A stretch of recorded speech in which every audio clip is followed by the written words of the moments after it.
हम निबंध पर चलते हैं।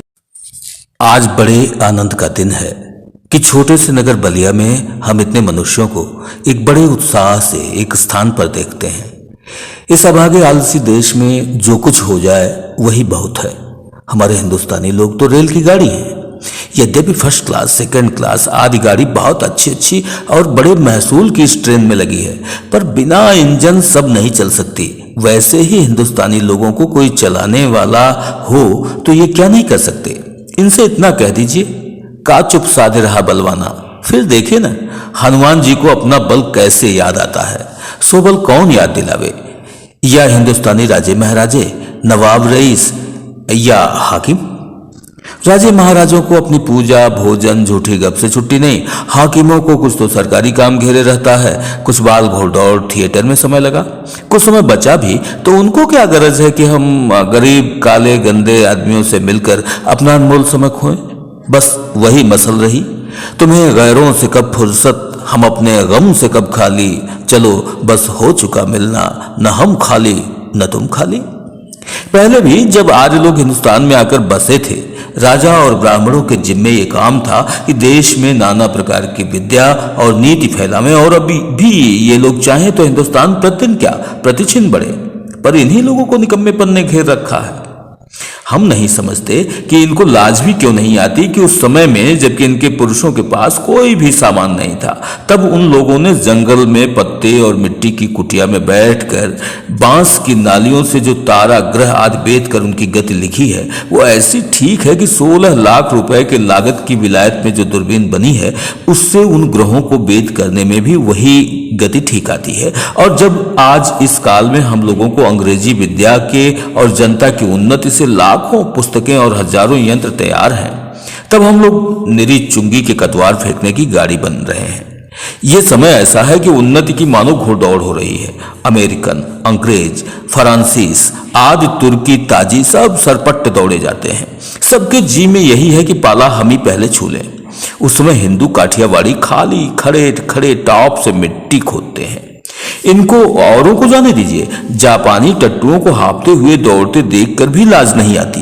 ये समय ऐसा है कि जो पीछे रह जाएगा फिर कोट उपाय किए भी आगे न बढ़ सकेगा। इस लूट में, इस बरसात में भी जिसके सिर पर कमबख्ती का छाता और आंखों में मूर्खता की पट्टी बंधी रहे, उन पर ईश्वर का कोप ही कहना चाहिए। मुझको मेरे मित्रों ने कहा था कि तुम इस विषय पर कुछ कहो कि हिंदुस्तान की कैसे उन्नति हो सकती है। भला इस विषय पर मैं और क्या कहूं।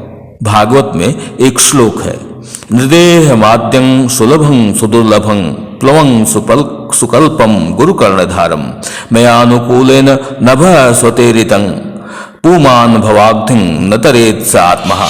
भगवान कहते हैं कि पहले तो मनुष्य जन्म ही बड़ा दुर्लभ है, सो मिला और उस पर गुरु की कृपा और उस पर मेरी अनुकूलता, इतना सामान पाकर भी जो मनुष्य इस संसार सागर के पार न जाए उसको आत्महत्यारा कहना चाहिए। वही दशा इस समय हिंदुस्तान की है। बहुत लोग ये कहेंगे कि हमको पेट के धंधे के मारे छुट्टी ही नहीं रहती। बाबा हम क्या उन्नति करें, तुम्हारा पेट भरा है, तुमको दून की सूझती है, ये कहना उनकी बहुत भूल है। इंग्लैंड का पेट भी कभी यूं ही खाली था। उसने एक हाथ से अपना पेट भरा, दूसरे हाथ से उन्नति के कांटों को साफ किया। क्या इंग्लैंड में किसान, खेत वाले, गाड़ीवान, मजदूर, कोचवान आदि नहीं है? किसी देश में भी सभी पेट भरे हुए नहीं। किंतु वे लोग जहां खेत जोतते बोते हैं वहीं उसके साथ यह भी सोचते हैं कि ऐसी कौन नई कल या मसाला बनावे जिससे इस खेत में आगे से दूना न उपजे। बिलायत में गाड़ी के कोचवान भी अखबार पढ़ते हैं। जब मालिक उतरकर किसी दोस्त के यहां गया, उसी समय कोचवान ने गद्दी के नीचे से अखबार निकाला। यहां उतनी देर कोचवान हुक्का पिएगा, गप करेगा, सो गप भी निकम्मी। वहां के लोग गप में ही देश के प्रबंध छांटते हैं। सिद्धांत यह है कि वहां के लोगों का यह सिद्धांत है कि एक छिन भी व्यर्थ न जाए। उसके बदले यहां के लोगों को जितना निकम्मापन हो उतना ही वह बड़ा अमीर समझा जाता है। आलस यहां इतनी बढ़ गई है कि मलूकदास ने दोहा ही बना डाला, अजगर करे न चाकरी, पंछी करे न काम, दास मलूका कह गए सबके दाता राम। चारों ओर आंख उठाकर देखे तो बिना काम करने वालों की ही चारों ओर बढ़ती है। रोजगार कहीं कुछ भी नहीं, चारों ओर दरिद्रता की आग लगी हुई है। किसी ने बहुत ठीक कहा है कि दरिद्र कुटुंबी इस तरह अपनी इज्जत को बचाता फिरता है जैसे लाजवंती बहू फटे कपड़ों में अपने अंग को छिपाई जाती है।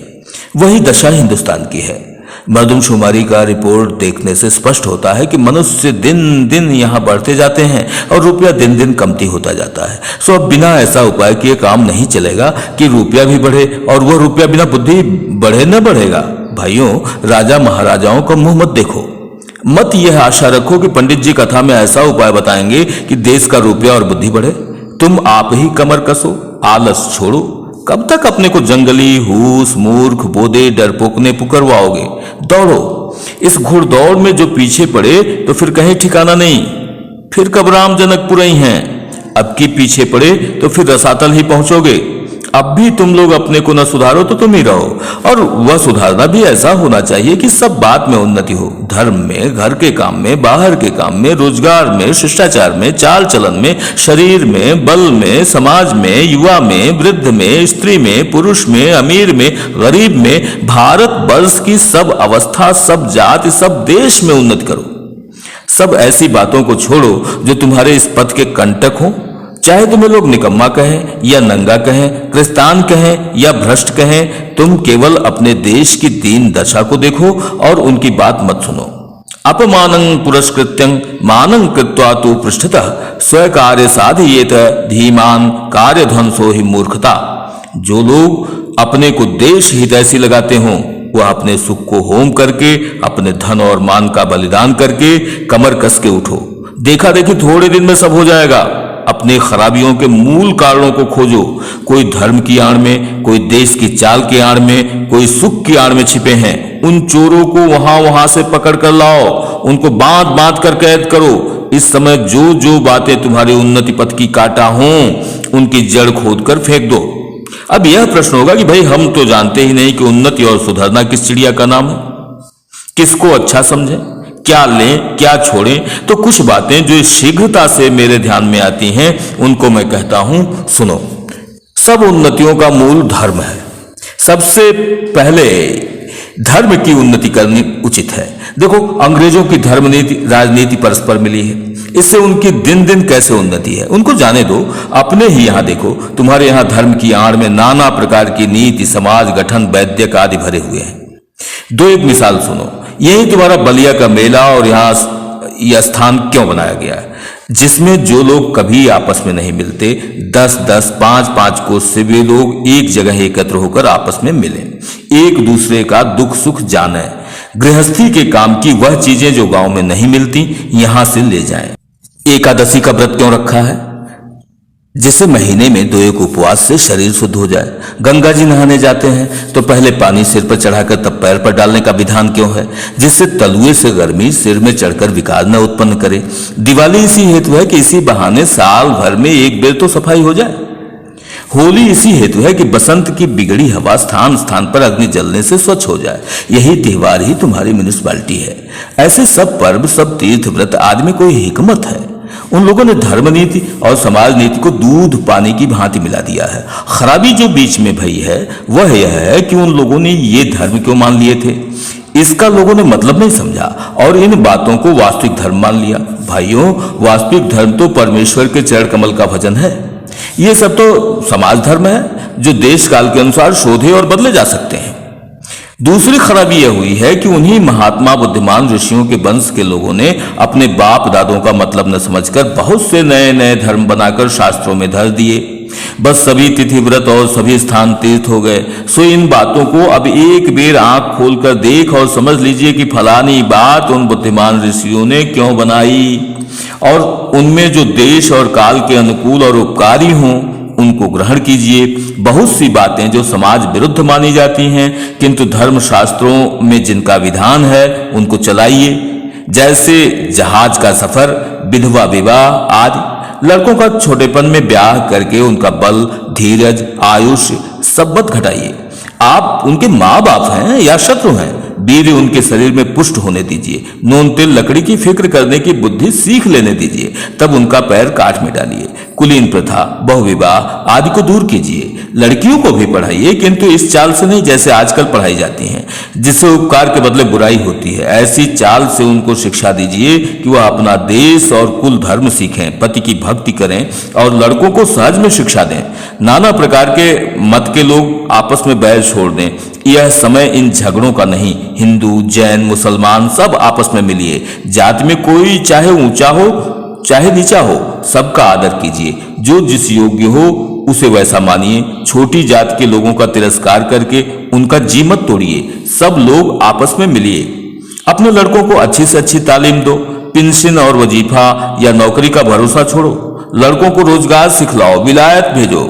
छोटेपन से मेहनत करने की आदत दिलाओ। बंगाली, मराठा, पंजाबी, मद्रासी, वैदिक, जैन, ब्राह्मण, मुसलमान सब एक का हाथ एक पकड़ो। कारीगरी जिसमें तुम्हारे यहां बढ़े, तुम्हारा रुपया तुम्हारे ही देश में रहे, वह करो। देखो, जैसे हजार धारा होकर गंगा समुद्र में मिली है, वैसे ही तुम्हारी लक्ष्मी हजार तरह से इंग्लैंड, फ्रांसिस, जर्मनी, अमेरिका को जाती है। दिया सलाई जैसे तुच्छ वस्तु भी वहीं से आती है। जरा अपने ही को देखो। तुम जिस मार्किन की धोती पहने हो वो अमेरिका की बनी है। जिस लंकलाट का तुम्हारा अंगा है वो इंग्लैंड का है। फ्रांसिस की बनी कंघी से तुम सिर झाड़ते हो और जर्मनी की बनी चर्बी की बत्ती तुम्हारे सामने बल रही है। ये तो वही मसल हुई। एक बेफिक्रे मंगनी का कपड़ा पहनकर किसी महफिल में गए। कपड़े को पहचान कर एक ने कहा, अजी अंगा तो फलाने का है। दूसरा बोला, अजी टोपी भी फलाने की है। उन्होंने हंसकर जवाब दिया कि घर की तो मूछें ही मूछें हैं। हाय अफसोस, तुम ऐसे हो गए कि अपने निजी काम की वस्तु भी नहीं बना सकते। भाइयों, अब तो नींद से चौंको। अपने देश की सब प्रकार से उन्नति करो। जिसमें तुम्हारी भलाई हो वैसी ही किताब पढ़ो, वैसे ही खेल खेलो, वैसी ही बातचीत करो। परदेसी वस्तु और परदेसी भाषा का भरोसा मत रखो। अपने देश में अपनी भाषा से उन्नति करो। ये था आज का पाठ। लेखक थे भारतेंदु हरिश्चंद्र। हम अगला पाठ लेकर फिर आपकी सेवा में शीघ्र उपस्थित होंगे। तब तक के लिए नमस्कार।